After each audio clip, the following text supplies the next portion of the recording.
To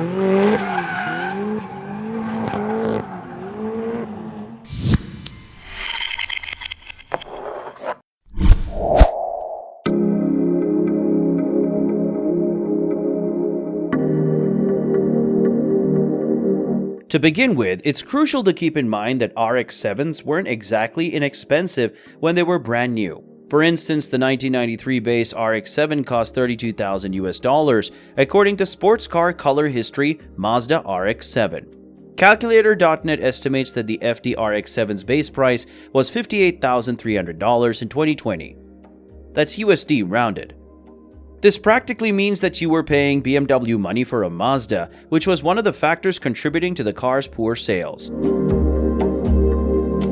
The Mazda RX-7 would have to be described as legendary if you could only use one word to do so.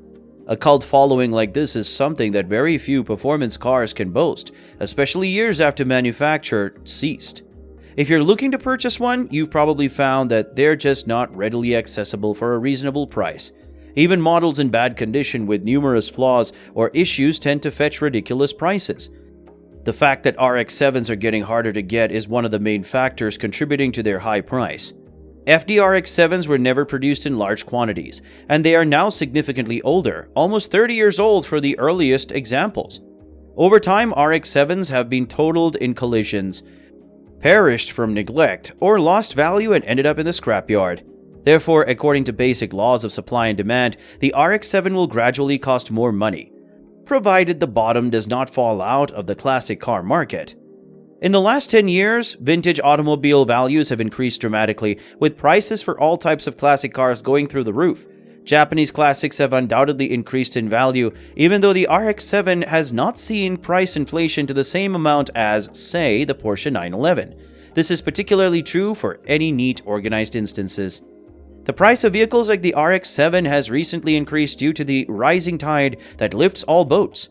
A recessionary climate may result in a fall in the market for antique cars, which could lead to a reduction in prices, especially given the possible economic issues brought on by coronavirus. However, there is also a possibility that if central bank activity results in inflation, to attempt and counterbalance the deflationary tendency of an epidemic, you would see money flee to assets like old vehicles, in which case RX-7 values could go even higher. It seems like JDM sports cars are even more exotic to the general public now than they ever have been. Although they may have started out as modest, inexpensive Japanese sports vehicles, they have quickly become highly sought-after collectibles, as well as rolling works of art. There are a plethora of Japanese sports cars that fit this description. Classic vehicles like the Toyota Supra, Nissan GT-R, Honda NSX, and Mazda RX-7 are a few examples. Some are more pricey than others, all relatively expensive. We're concentrating on just one of these JDM kings of Japan today, the Mazda RX-7. Not just any RX-7 either. This one has the best body design ever applied to one. Yes, we're referring to the RX-7 FD3S. Given how much the markets vary, it might be challenging to keep up with the constantly shifting costs of these expensive toys if this is one of your dream automobiles. The Mazda RX-7 is a Japanese sports automobile that is genuinely unique among all others.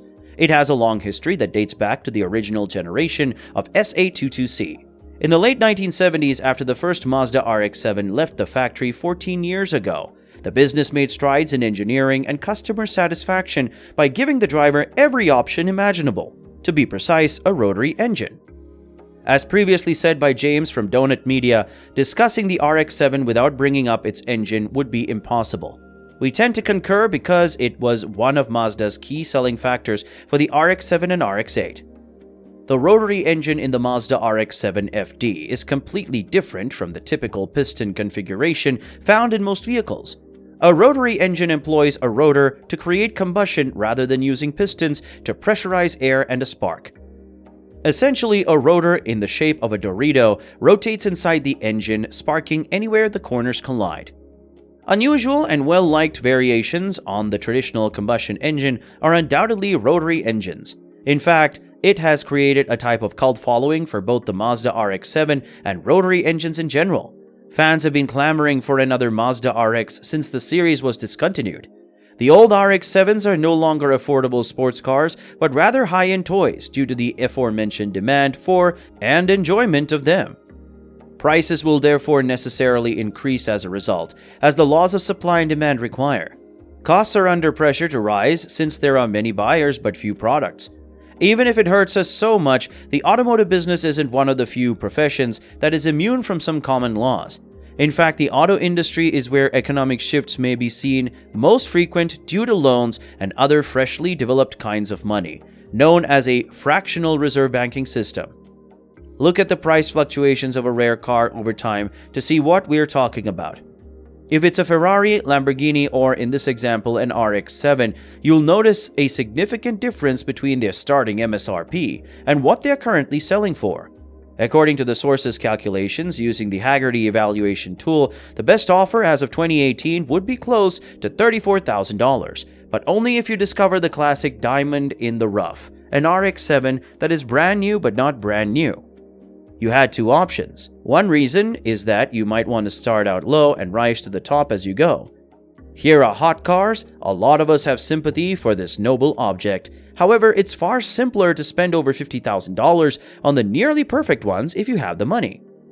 It goes without saying that nearly every desirable car will have wild extremities at each end. On the one side, there are junkers that are as close to a rolling chassis as they can be, and on the other, there are RX-7s that cost $70,000 and have very few miles on them. As stunning, storied, and quick as the FD3S RX-7 is, Mazda's RX-7 is way too pricey for what it is due to the hype and global fame. You can get a lot of horsepower out of them because they are rotary engines, but would you really pay over $50,000 on a sports vehicle from the late 1990s? If so, keep up the good work. If you're unsure, take into account a few factors. RX-7s are infamously challenging to maintain. The engine has strange issues that take a long time and numerous parts to fix. To get to the root of the problem, sometimes everything needs to be taken away. In our humble opinion, if you can find one in the current year for between $25,000 and $35,000, get it. Spend more money on the low mileage versions if you must have the best ones and have a sizable enough cash nevertheless. However, some right-hand drive cars can currently be imported and operated lawfully in the United States because the third generation RX-7 was made in Japan until 2002. So theoretically speaking, unless you are wanting to import one of the last models, the Mazda RX-7 is not prohibited in the United States. Compared to piston engines, rotary engines are lighter, smoother, and mechanically simpler. Additionally, they can provide more power per liter, which allowed them to be more compact. As a result, the first-generation Mazda RX-7 or FB had a low center of gravity with a weight distribution of 50-50. The third-gen 1993 to 2002 FD and second-gen FC would maintain this. However, these more recent generations offered considerably more performance. Thus, among the big three, the FD is in a sense the rarest and most prized. We still have more exposure to the GTR platform than the RX-7, despite the R34 still being illegal to import into the United States. Why is this Mazda unique among the company's sports cars? It made a point of standing out from the competition. However, its greatest asset also contributed to its early demise. Hit subscribe, like, and share now.